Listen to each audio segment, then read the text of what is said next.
नमस्कार। कहते हैं ना कि कभी-कभी सबसे सीधी-सादी कहानियों में ही जिंदगी के सबसे गहरे सबक छिपे होते हैं।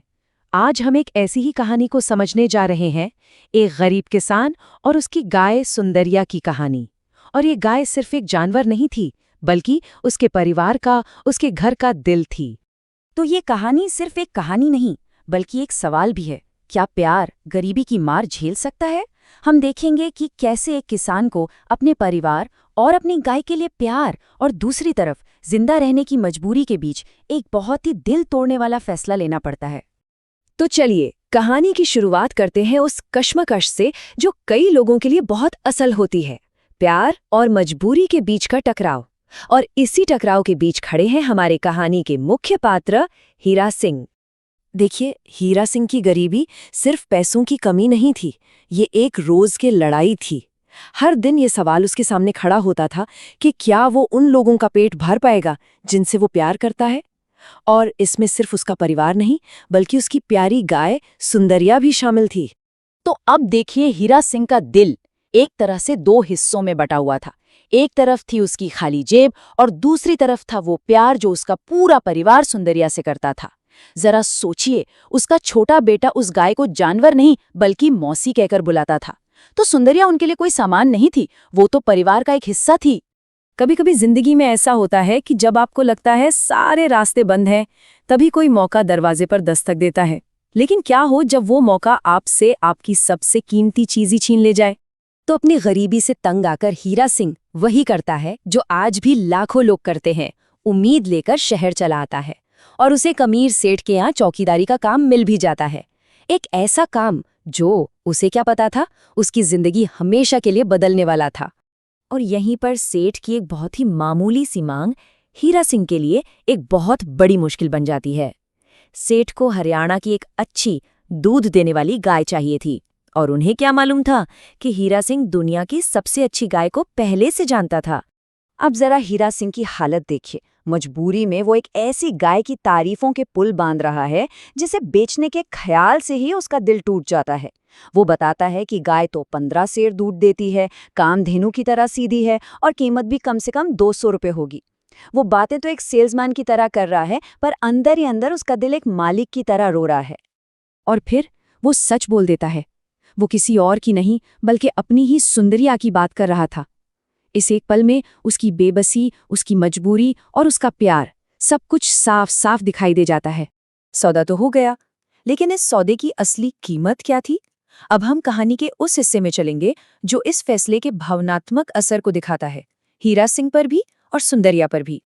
हीरा सिंह के लिए ये कोई मामूली सौदा नहीं था। ये तो जैसे एक तरह का धोखा था, खुद से, अपने परिवार से। उसे इतनी शर्म आ रही थी कि वो सेठ को ये बता भी नहीं पाया कि वो जिस गाय को बेच रहा है वो कोई मामूली जानवर नहीं बल्कि उसके परिवार का सदस्य है। और कहानी में एक बहुत ही कमाल का मुहावरा इस्तेमाल होता है, लाज से गड़ जाना। इसका मतलब है शर्म से जमीन में धंस जाना। ये हीरा सिंह की उस गहरी शर्म और बेबसी को दिखाता है जो वो उस पल महसूस कर रहा था। तो पैसे हाथ में थे और वो गांव लौट रहा था, पर मन भारी था। वो खुद को बस एक ही तसल्ली दे रहा था, एक छोटा सा दिलासा कि चलो कोई नहीं, कम से कम सुंदरिया मेरी आंखों के सामने तो रहेगी।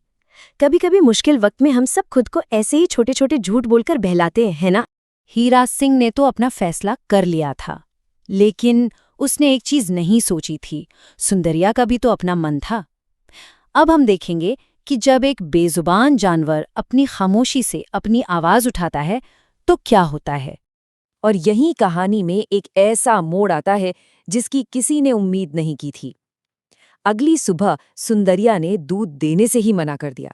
अरे वही गाय जो 15 सेर दूध देती थी, उसने एक बूंद तक नहीं दी। ये उसका खामोश विरोध था, उसकी नाराजगी थी। अब सेठ का तो गुस्सा होना लाजमी था। उसे लगा कि हीरा सिंह ने झूठ बोला, धोखा किया और एक खराब गाय उसे बेच दी। बस सवाल ये है कि क्या हीरा सिंह ने सच में धोखा दिया था, या फिर सुंदरिया का यूं दूध ना देना किसी बहुत ही गहरी और अनदेखी वजह की तरफ इशारा कर रहा था। तो अब हम कहानी के सबसे दिल छू लेने वाले हिस्से पर आते हैं, एक ऐसा हिस्सा जहां सारे शब्द, सारे तर्क खत्म हो जाते हैं और सिर्फ एक अटूट रिश्ते की खामोश भाषा बात करती है। सेठ ने गुस्से में हीरा सिंह को गाय के पास भेजा। हीरा सिंह सुंदरिया के पास गया, उसे प्यार से पुचकारा और कहा, सुंदरिया, मेरी रुसवाई क्यों कराती है? अब यहाँ रुसवाई शब्द का मतलब है बदनामी, बेइज्जती। वो एक तरह से कह रहा था, सुंदरिया तुम मेरी बेइज्जती क्यों करा रही हो? और जानते हैं सुंदरिया ने क्या किया? उसने कुछ नहीं किया। उसने सिर्फ अपना मुंह ऊपर उठाया और अपने मालिक की आंखों में देखा। कहानीकार लिखते हैं, ऐसा लगा मानो वो पूछ रही हो, अच्छा तुम ही बताओ मुझे क्या करना है। यहाँ कोई शब्द नहीं थे, बस एक एहसास था, एक कनेक्शन था जो सब कुछ बयां कर रहा था। तो आखिर में हमें असली वजह पता चलती है। सुंदरिया का विरोध किसी धोखे या जिद की वजह से नहीं था, वो तो वफादारी की वजह से था। ये कोई बगावत नहीं थी, बल्कि उसके और हीरा सिंह के बीच के उस गहरे अटूट रिश्ते का सबूत था। सुंदरिया की ये छोटी सी कहानी हमें एक बहुत बड़ी और गहरी सच्चाई याद दिलाती है कि जानवर भी महसूस करते हैं, वो भी प्यार और वफादारी के बंधन को समझते हैं। और ये हमें सोचने पर मजबूर करती है कि इन बेजुबान प्राणियों के प्रति हमारी अपनी क्या जिम्मेदारियां हैं।